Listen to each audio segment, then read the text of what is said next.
Gold, trusted gold buyers. మీరు తాకట్టు పెట్టిన బంగారాన్ని విడిపించి ఈ రోజు ఉన్న మార్కెట్ ధరకు కొనబడను.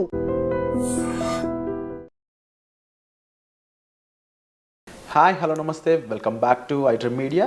ఈరోజు మనతో ఉన్నారు 30 ఇయర్స్గా లా ప్రాక్టీస్ చేస్తూ ముఖ్యంగా ఇమ్మిగ్రేషన్ మనకి లాయర్గా ఉన్న రాహుల్ రెడ్డి గారు మనతో ఉన్నారు. ఈ స్టూడెంట్ వీసాకు సంబంధించి ఓపీటీ అండ్ స్టెమ్ ఎక్స్టెన్షన్ గురించి ఈరోజు ఎపిసోడ్లో మాట్లాడబోతున్నారు. మీకు ఏ డౌట్స్ ఉన్నా సరే కామెంట్ సెక్షన్లో మెన్షన్ చేయండి. దానిపై మరిన్ని సిరీస్ ఎపిసోడ్స్ రానున్నాయి. Hi sir. నమస్కారం. బాగున్నారా? బాగున్నాను sir. How are you? Good. Sir, ముఖ్యంగా స్టూడెంట్ వీసా మీద ఎవరైతే వెళ్తూ ఉంటారో వాళ్ళు ఇనిషియల్ పీరియడ్లో వాళ్ళకి ఓపీటీ మీద ఇచ్చే ఈ టైం పీరియడ్ అనేది ఏ విధంగా ఉంటుందంటారు? లేటెస్ట్గా దాని మీద ఎటువంటి అప్డేట్స్ రానున్నాయంటారు? ఇప్పుడు నార్మల్గా డిగ్రీ చేసేటప్పుడు కానీ బ్యాచిలర్స్ కానీ మాస్టర్స్ చేయగానే మన పిల్లలు ఎక్కువ మంది మాస్టర్స్ పోతుంటారు కాబట్టి మాస్టర్స్ గురించి ఎక్కువ మాట్లాడదాం. మాస్టర్స్ డిగ్రీ అయిపోయిన తర్వాత వాళ్ళకు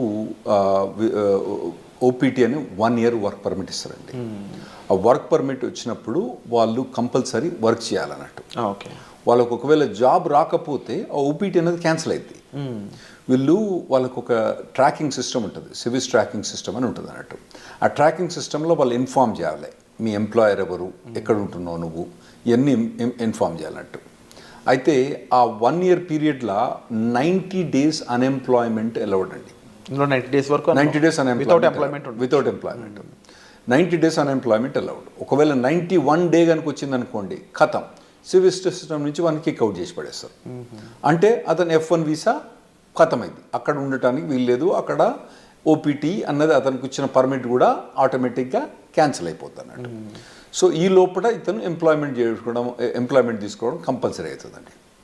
సో ఈ లోపు ఎంప్లాయ్మెంట్ వచ్చింది అనుకుందాము, ఆఫ్టర్ 1 year ఆ ఎంప్లాయ్మెంట్ మీద ఎటువంటి ప్రొసీజర్ ఉంటుంది? స్టెమ్ ఎక్స్టెన్షన్ అనేది కంపల్సరీ చేయించుకోవాలి. అసలు స్టెమ్ ఎక్స్టెన్షన్ ఎందుకు చేయించాలంటే?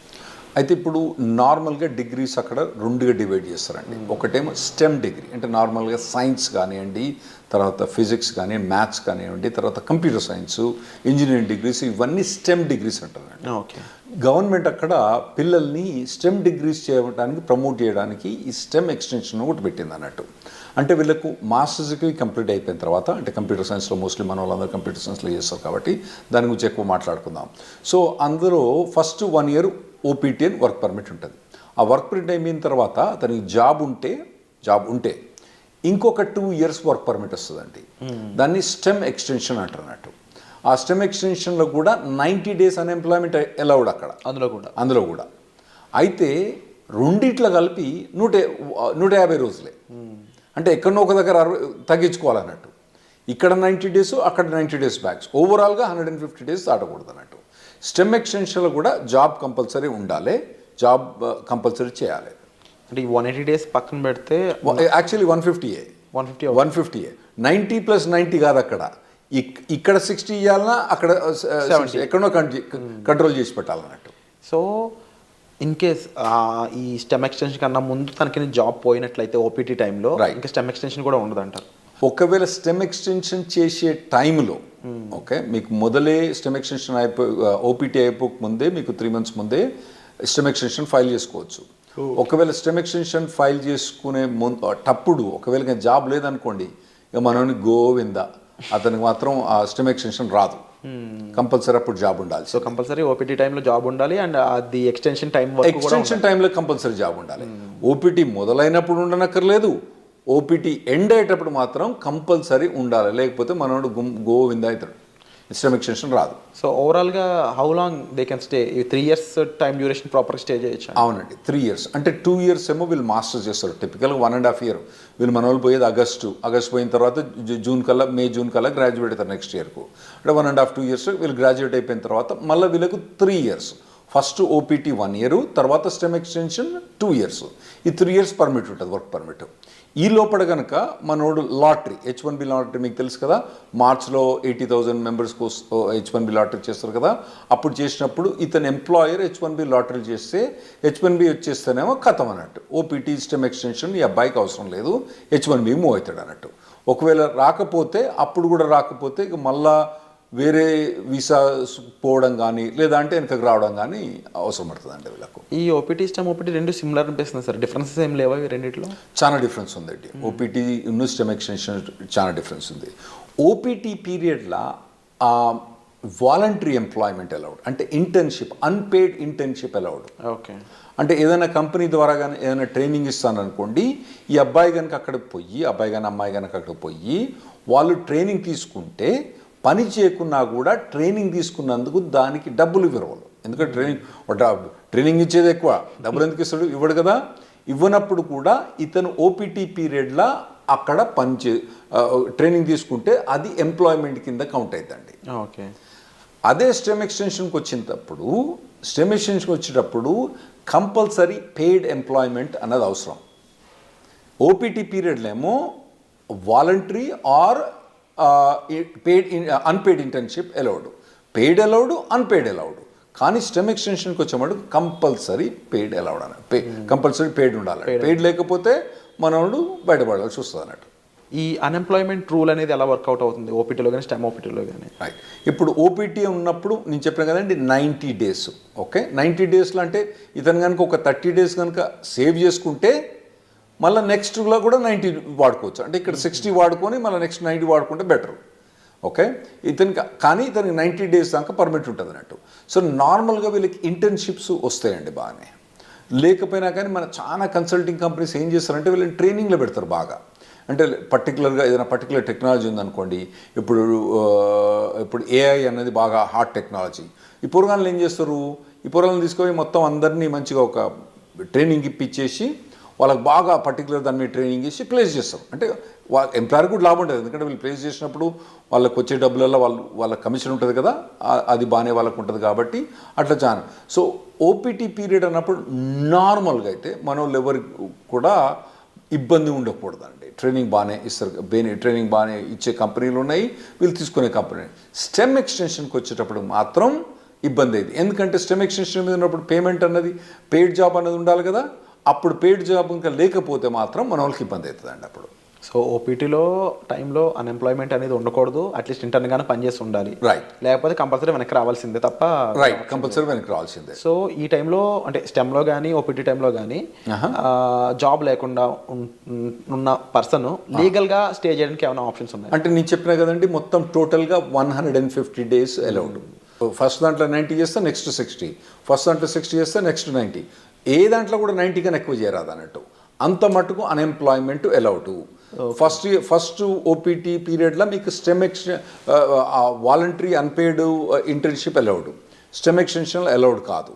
సో మీరు అన్నది కరెక్ట్. ఒకవేళ కనుక ఆ 150 days కూడా క్రాస్ అయితే అతను లీగల్ స్టేటస్ పోద్ది.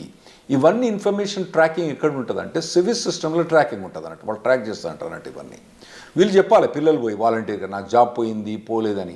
అందులో కూడా ఇన్వెస్టిగేషన్స్ అవుతూ ఉంటాయి అప్పుడప్పుడు. ఒకవేళ మనోడు జాబ్ చేస్తాడనుకోండి, జాబ్ పోయిందనుకోండి, వీడు చెప్పలేదనుకోండి, దెన్ అతనికి ప్రాబ్లం రావచ్చు. ఇంకోటి ఏంటంటే కంపెనీ కూడా ఇన్ఫార్మ్ చేస్తుంది కాలేజ్కు, అరే నాయన మా దగ్గర పనిచేస్తాడు కానీ ఇప్పుడు వీడు మా దగ్గర లేడు అని చెప్పి వాళ్ళు కంపెనీకి ఇన్ఫార్మ్ చేస్తారు, మన యూనివర్సిటీకి ఇన్ఫార్మ్ చేస్తే వీళ్ళని టర్మినేట్ అయిపోతారు అన్నట్టు. సో ఆ పీరియడ్లో ఎంప్లాయ్మెంట్ అనేది చాలా అవసరం అండి. అయితే ఈ స్టెమ్ ఎక్స్టెన్షన్లో 40 hours జాబ్ అవసరం లేదు, 25-30 hours జాబ్ కూడా చేసుకోవచ్చు. ఒకవేళ కనుక అతనికి తక్కువ జాబ్ ఏదైనా దొరికిందనుకోండి, తక్కువ టైంలో దొరికిందనుకోండి, స్టెమ్ ఎక్స్టెన్షన్లో ఆ 25 hours 30 hours కూడా చేసుకోవచ్చు అన్నట్టు. ఇది స్టెమ్ ఎక్స్టెన్షన్ ఫస్ట్ 1 year కాదు, తర్వాత నెక్స్ట్ 2 yearsలో. ఓపీటీలో ఇన్ కేస్ ఈ ఫ్రీ జాబే ఉంది, ఇంకా అవును, నెక్స్ట్ స్టెమ్ ఎక్స్టెన్షన్ ముందు కూడా ఫ్రీ జాబే ఉంది అంటే ఓపీటీ నుంచి స్టెమ్ ఎక్స్టెన్షన్ పోయేటప్పుడు ఆ స్టెమ్ ఎక్స్టెన్షన్ జాబ్ అన్నది కంపల్సరీ పెయిడ్ జాబ్ ఉండాలి. లేకపోతే యుఎస్సిఎస్ పర్మిషన్ ఇవ్వదు, స్టెమ్ ఎక్స్టెన్షన్ ఇవ్వదు. సో లీగల్గా వీళ్ళు ఎలాంటి అప్లై చేయొచ్చు? ఫర్ ఎగ్జాంపుల్ అప్పటికి జాబ్ ఫైండ్ అవుట్ చేయకపోతే లీగల్గా ఇంకేం చేయలేరు అంటారా? అవునండి. స్టెమ్ ఎక్స్టెన్షన్ అప్పుడు కనుక ఒకవేళ కనుక ఫస్ట్ 1 yearలోనేమో వీళ్ళకి ఇంటర్న్షిప్ జాబ్స్ ట్రైనింగ్స్ బాగానే ఉంటుంది. ఆ తర్వాత కనుక వీళ్ళకు ఒకవేళ కనుక పెయిడ్ జాబ్స్ కనుక దొరకకపోతే ఖతం. సో వీసా చేంజ్ అవ్వడం లాంటి ప్రొసీజర్ ఏమైనా ఫాలో అవ్వచ్చు? అవునండి. అప్పుడు వాళ్ళు B2కు చేంజ్ ఆఫ్ స్టేటస్ ఫాలో కావచ్చు, లేదంటే మళ్ళీ కాలేజ్ పోయి ఇంకో మాస్టర్స్ డిగ్రీ చేయొచ్చు, మళ్ళీ లేదంటే డాక్టరేట్ డిగ్రీ చేయొచ్చు, లేదంటే వాళ్ళకు ఒకవేళ H4 ఆప్షన్ ఉంటే H4 చేయొచ్చు, లేదా ఇండియాకి రావాలన్నా ఇండియాకి రావచ్చు, లేదా కెనడాకి పోవన్నా కెనడాకి పోవచ్చు. సో అప్పుడప్పుడు మన వాళ్ళు జనాలు వచ్చి చెప్తా అంటారు, నేను 2 మాస్టర్స్ డిగ్రీ చేసిన, 3 మాస్టర్స్ డిగ్రీ చేసిన అంటారు. వీళ్ళు ఏంది అక్కడ 2 మాస్టర్స్ డిగ్రీ చేసింది ఎందుకు? ఆడ పోయి వాళ్ళు ఏదో మాస్టర్స్ డిగ్రీ ఇంకో మాస్టర్ డిగ్రీ ఉంటే వాల్యుయేషన్ అని కాదు. 90% ఆఫ్ ద మెంబర్స్ ఏమవుతారంటే వాళ్ళు అక్కడ ఉండటానికి వేరే మాస్టర్స్ డిగ్రీ చేస్తారు. అది ఇంకోటి మీరు అడగొచ్చు ఏంటంటే, మరి ఇంకో మాస్టర్స్ డిగ్రీ చేస్తే మళ్ళీ 3 ఏళ్ళు పర్మిట్ వస్తుందా? గ్రేస్ పీరియడ్స్ ఎలా ఉంటాయి అసలు? ఒక లెవెల్ ఆఫ్ డిగ్రీకి ఒక ఓపీటీ, ఒక స్టెమ్ ఎక్స్టెన్షన్, ఇంకో లెవెల్ ఆఫ్ డిగ్రీకి ఒక ఓపీటీ, ఒక స్టెమ్ ఎక్స్టెన్షన్. అంటే బ్యాచిలర్స్ డిగ్రీకి ఓపీటీ స్టెమ్ ఎక్స్టెన్షన్ ఉంటుంది, మాస్టర్స్ డిగ్రీకి ఓపీటీ స్టెమ్ ఎక్స్టెన్షన్ ఉంటుంది, మళ్ళీ డాక్టరేట్ డిగ్రీ ఉంటుంది. మనోళ్ళు చాలామంది పోయేది మాస్టర్స్ డిగ్రీకి కాబట్టి వాళ్ళు మాస్టర్స్ డిగ్రీ చేసినప్పుడు ఒక ఓపీటీ, ఒకటి స్టెమ్ ఎక్స్టెన్షన్, అంటే 3 ఏళ్ళు వర్క్ పర్మిట్ ఉంటుంది.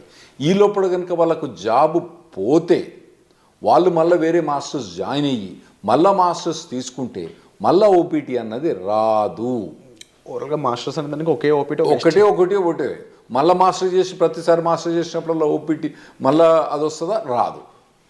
అండ్ ఇన్ కేస్ జాబ్ వచ్చాక జాబ్ ఛాలెంజెస్ అనేవి ఏ విధంగా ఉంటాయి వీళ్ళకి? ఉంటాయండి, జాబ్ ఛాలెంజెస్ బాగా టఫ్గా ఉంటాయి. ఎందుకంటే వీళ్ళు నార్మల్గా కన్సల్టింగ్ కంపెనీ ద్వారా పోతారు కాబట్టి వీళ్ళకి జాబ్ డ్యూటీస్ హెవీగా ఉంటాయి, జాబ్ ఛాలెంజెస్ ఉంటాయి. నేను నార్మల్గా స్టూడెంట్స్కి ఏం చెప్తా అంటే, ఇక్కడ మీరు ఇంజనీరింగ్ చేసేటప్పుడు, ఇండియాలో ఇంజనీరింగ్ చేసేటప్పుడు మీరు ఇంటర్న్షిప్స్ చేయండి. వేరే కంపెనీస్లలో, సాఫ్ట్వేర్ కంపెనీస్లో ఇంటర్న్షిప్ చేయండి. ఇక్కడ నాకు తెలిసి ఇక్కడ చాలా software companies they are ready to take ఈ ఇంటర్న్స్ తీసుకుంటాను రెడీ ఉంటారండి. ఇంటర్న్షిప్ చేయండి, తర్వాత పర్టికులర్గా ఏ సాఫ్ట్వేర్ మీద కానీ ట్రైనింగ్ చేయండి, మోడల్ ప్రాజెక్ట్స్ చేయండి. ఇటువంటివన్నీ మీరు ఫస్ట్ ఇయర్ నుంచి చేసుకుంటే రావాలన్నట్టు. అంటే ఎలాంటి ఇండస్ట్రీస్ మోస్ట్లీ ఓపీటీని స్టెమ్ని ఎక్కువ రిక్రూట్ చేసుకుంటాయంటే? ఇప్పుడంటే మన వాళ్ళందరూ ఐటీలో పోతుండ్రు కాబట్టి ఐటీ ఇండస్ట్రీ గురించే మనకి ఎక్కువ ఉంటాయి. అంటే వేరే ఇండస్ట్రీ అంత మెచ్యూర్ కాలే. ఇప్పుడు వేరే మెకానికల్ ఇంజనీర్ కానీ, సివిల్ ఇంజనీర్ కానీ వీళ్ళకి పోతే వీళ్ళకు ఓపీటీ మీద జాబ్ కానీ, మెకానికల్ ఇంజనీర్ వాటి మీద ఓపీటీ స్టెమిషన్ చాలా కష్టమైంది అబ్బాయిలకు వాళ్ళకు. అదే ఐటీలో పోయిన వాళ్ళకి ఏంటంటే వీళ్ళకి ఒక పాత్వే ఉన్నది ఆల్రెడీ. చాలా మటుకు జాబ్ ఆపర్చునిటీస్ బాగానే ఉన్నాయి. కాకపోతే మన పిల్లలు ఏం చేయాలంటే మొదటి నుంచే వీళ్ళు ట్రైన్ కావాలి. ఏదైనా పర్టికులర్ టెక్నాలజీ ఎంచుకొని వీళ్ళు ఫస్ట్ ఇయర్ బ్యాచిలర్స్ డిగ్రీ కానీ, సెకండ్ ఇయర్ బ్యాచిలర్స్ డిగ్రీ కానించి అప్పటి నుంచి ఏదైనా టెక్నాలజీ ఎంచుకొని పోవాలి. తర్వాత ఏంటంటే మధ్యలో టెక్నాలజీ చేంజ్ అయిందనుకోండి, చేంజ్ కావాలి దానికి టెక్నాలజీ. ఎందుకంటే టెక్నాలజీ ఎంత ఫాస్ట్గా చేంజ్ అవుతుందంటే, ఆర్టిఫిషియల్ ఇంటెలిజెన్స్ ఏంటంటే 3 ఏళ్ల కింద దాని పేరేం లేదు, నవిడియా పేరేం లేదు. ఇప్పుడు అది number 1 company in the world అయిపోయింది. సో అట్లా టెక్నాలజీస్ అన్ని ఇప్పుడు అందరూ ఎవ్వరు కూడా ఆర్టిఫిషియల్ ఇంటెలిజెన్స్ అంటున్నారు అన్నట్టు. కొన్ని కంపెనీస్ పనిచేస్తూ చెప్తారు, మాకు అసలు ఆర్టిఫిషియల్ ఇంటెలిజెన్స్ అవసరం లేదు, కానీ మా కంపెనీలో ఎందుకు హైర్ చేస్తున్నారో లేదు, వాడు రెజ్యూమ్ మీద ఆర్టిఫిషియల్ ఇంటెలిజెన్స్ బెటర్, వానికి ఒక ఏదైనా కోర్స్ కానీ, ఏదైనా ఒక 5 months ఎంప్లాయ్మెంట్ కానీ, ఇంటర్న్షిప్ కానీ ఉంటే తీసేసుకుంటారు మా దగ్గర అని చెప్తాను వాళ్ళు. సో అటువంటి హాట్ టెక్నాలజీస్ ఉన్న వాళ్ళు వీళ్ళు చూస్ చేసుకోవడం బెటర్. కాకపోతే కొద్దిగా మొదటి నుంచి కూడా ఒకవేళ, ఎందుకంటే ఇప్పుడు ఏఐ అంటున్నారు, అంతకుముందు డేటా సైన్స్ అన్నారు, రేపు ఇంకోటి అంటారు. సో ఇటువంటి ఏ ఒక్క టెక్నాలజీ కూడా ఒక పర్సన్ ట్రైన్ అయితే ఆ టెక్నాలజీ మారినప్పుడు ఈజీగానే అడాప్ట్ అయిపోతారు. నువ్వు ఉట్టిగానే కూర్చొని 4 ఏళ్ళు ఏం పని చేయకుండా, ఆ తర్వాత నువ్వు మాస్టర్స్ డిగ్రీ చేసేటప్పుడు కూడా ఏం ట్రైనింగ్ తీసుకోకుండా చక్కగా నువ్వు పోయి మాస్టర్ డిగ్రీ అయిపోయిన తర్వాత నువ్వు ఓపీటీకి పర్మిషన్ ఇచ్చి ఆడ పోయి జాబ్ ఏమంటే అప్పుడు కష్టమైంది. ఇప్పటి నుంచి మీరు బిల్డప్ చేసుకుంటూ పోవాలన్నట్టు. ఇవి చాలా కాంపిటేటివ్గా ఉంటాయి ఓపీటీ స్టెమ్లో కూడా. అట్ ది సేమ్ టైం మీరు ఈ డౌన్ టర్న్స్, ముఖ్యంగా లే ఆఫ్స్ కానీ అవి ఎంత ఇంపాక్ట్ చేస్తాయంటారు ఓపీటీ వాళ్ళని? బాగుంటాయి, ఓపీటీ మీద ఇంపాక్ట్ బాగుంటుంది. ఫస్ట్ ఒకటి మీరు అర్థం చేసుకోవాలి, శాలరీస్ ఎట్లున్నాయి వీళ్ళవి. యుఎస్ శాలరీస్ 80 లక్షలు 90 లక్షలు. ఏది ఓపీటీ స్టెమ్ ఎక్స్టెన్షన్ కూడా 80 లక్షలు 90 లక్షల నుంచి మొదలైతే వాళ్ళకి శాలరీస్. సో మనకి ఇక్కడ ఇండియాలో ఏంది, మీరు పెద్ద కంపెనీలు పోయినా అనుకోండి, అది వెరీ సర్ప్రైజ్.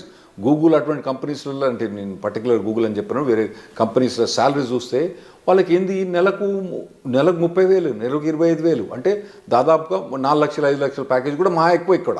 ఏది ఎంట్రీ లెవెల్లో అక్కడ 80 లక్షల నుంచి 90 లక్షల దాకా ప్యాకేజ్ ఉంది అక్కడ. అయితే అట్లా ప్యాకేజ్ ఉన్నప్పుడు ఇక్కడ వీనికేమో 5 లక్షలు వస్తా అంటే నీకు ఆడ 80 లక్షలు ఇస్తాను అంటే నీ పెర్ఫార్మెన్స్ ఎట్లా ఉండాలి?